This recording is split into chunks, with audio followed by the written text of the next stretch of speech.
வாங்கிட்டு வந்துட்டீங்களா? கொண்டாங்க. என்ன ஒண்ணு மட்டும் கட்டப்பை இருக்கு, இன்னொன்னு பிக் பாஸ்கெட்ல வாங்கின மாதிரி இருக்கு. பிக் பாஸ்கெட் அது என்னன்னா இது தக்காளி வெங்காயம் கடையில இல்லையா? தக்காளி வெங்காயம் கடையில இல்ல. கடையில இல்லன்னா சரி என்னடா அப்படி சொல்லுங்க. சரி எங்க போனீங்க நீங்க? அண்ணாச்சி கடைக்கு. அண்ணாச்சி கடை இல்ல, நான் தெரிஞ்ச கடைச்சு அங்க எல்லாம் இருக்குமே.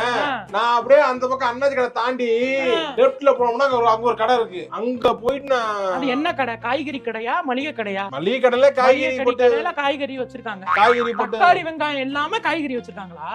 அப்படி என்ன கடை? வாங்க போய் பாருங்க. நல்லா இல்ல, இருந்தது நல்லா இல்ல, ஒரு மாதிரி இல்லையா? அண்ணாச்சி கடையில இருக்குமே. ஊருக்கு போய் வந்துட்டேன் நானு. அப்படியா? இந்த அண்ணாச்சிட்ட போய் விசாரிச்சுட்டு வரேன். என்ன அவர் கேட்டா சொல்லுவார்ல. என்ன கேட்டா சொல்லுவார்ல? என்ன உங்க கிட்ட 5 பொருள் சொன்னேன், 3 பொருள் ஒரு கவர்லயும் 2 பொருள் இன்னொரு கவர்லயும் இருக்குன்னா நீங்க அந்த 2 பொருளை மறந்துட்டு வீட்டுக்கு வரதுக்குள்ள பிக் பாஸ்கெட் ஆர்டர் போட்ட மாதிரி எனக்கு ஃபீல் இருக்கு. இன்வெஸ்டிகேட் பண்ற அளவுக்கு எல்லாம் பெரிய விஷயம் கிடையாது. மறந்துட்டேன். அப்புறம் நான் வந்த ஞாபகம் வந்தது, கடனை வெளியே போட்டுட்டு வர வரைக்கும் வீசு வாட்டல நின்னு வாங்கிட்டு உள்ள வரேன். இப்ப சொல்லுங்க, இதுவே நாங்க பண்ணிருந்தா என்னென்ன பேசிருப்பீங்க? சும்மா பேசக்கூடாது. நான் அறிவு இருக்கா? மறந்துருவியா?